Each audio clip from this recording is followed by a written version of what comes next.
Halo guys, saya sedang Maulana dan kali ini kita akan masuk ke segmen I Really Genius lagi. Yes, di episode 13. Dan di episode kali ini kita akan membahas Vietnam, negara yang suka banget dengan punya gitu, dan di video kali ini kita akan melusuri soal Vietnam yang akan menjadi Nouveau Singapura sekaligus Sud de la Chine karena soal investasi dan industri manufaktur yang akan semakin di depan.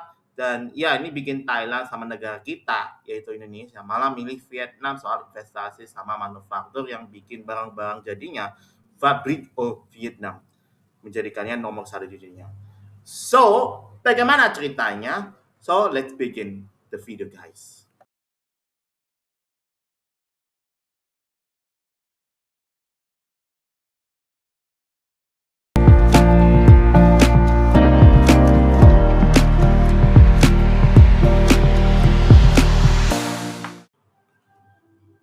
Yuk, mari kita lihat daftarnya.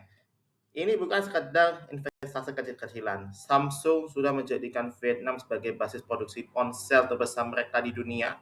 Foxconn dan Pegatron, dua tangan kanan Apple, telah memindahkan lini paritan iPad dan MacBook ke sini.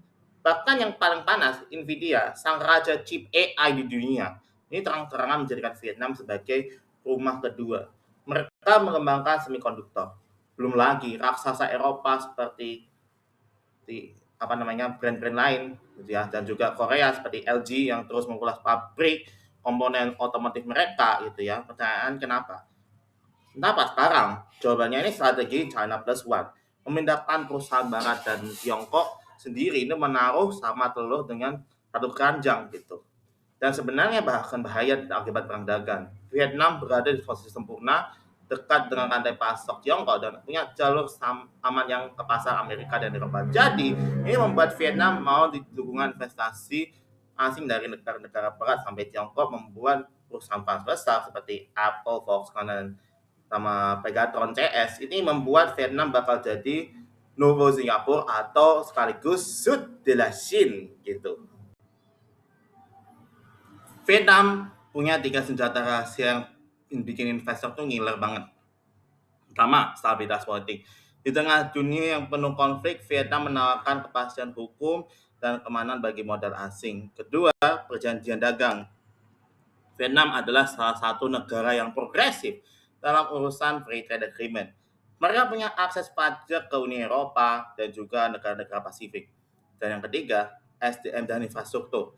Pemerintah Vietnam tidak main-main. Mereka mengalokasikan persentase PDB yang sangat besar di pendidikan, teknik, dan pembangunan infrastruktur pelabuhan serta listrik gitu ya. Mereka tidak cuma menawarkan buruh murah, tapi buruh yang terampil dan siap bekerja dengan standar presisi tinggi. Jadi inilah tiga alasan kenapa investor malah pilih Vietnam daripada Thailand sekaligus negara kita yaitu Indonesia. Ini bikin membuat Vietnam itu bakal jadi Sud de la Chine yang membuat negaranya itu bakalan maju gitu. Istilah Novel Singapura mungkin terdengar berlebihan, tapi lihat ambisi mereka. Vietnam tidak mau selamanya jadi tukang rakit. Mereka mulai masuk ke industri bernilai tinggi, semikonduktor dan AI. Tiongkok melihat Vietnam sebagai mitra produksi yang efisien di selatan. Amerika Serikat melihat Vietnam sebagai sekutu strategis untuk mengembang dominasi teknologi Tiongkok. Di tengah pemimpinan raksasa ini, Vietnam justru berhasil menarik di atas dua kaki, mengambil keuntungan dari kedua belah pihak. Itu investasi dari negara-negara Eropa seperti Jerman dan Prancis juga terus mengalir di sektor energi terbarukan. Vietnam sedang membangun ekosistem yang bersih dan modern yang sangat kompetitif. Jadi ingatkan ketika gua melihat Cherry yang merupakan perusahaan campuran BUMD sama swasta di Anhui, Tiongkok gitu ya. Sama swasta seperti CATL dan Gotion seperti milik Vietnam daripada negara kita soal bangunan pabriknya. Ini cara orang bilangnya nasib Cherry itu bakal seperti DFSK gitu ya. Vietnam adalah bukti nyata bahwa kecepatan birokrasi dan fokus pendidikan yang mengubah nasib bangsa hanya untuk salah satu generasi. Mereka bukan sekedar alternatif, mereka adalah pusat gravitasi baru bumi di Asia Tenggara.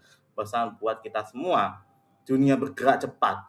Jika sebuah negara memberikan kepastian dan kemudahan bagi teknologi di masa depan, maka investasi itu hanyalah terbang melewati kita mendarat ke pelabuhan Vietnam.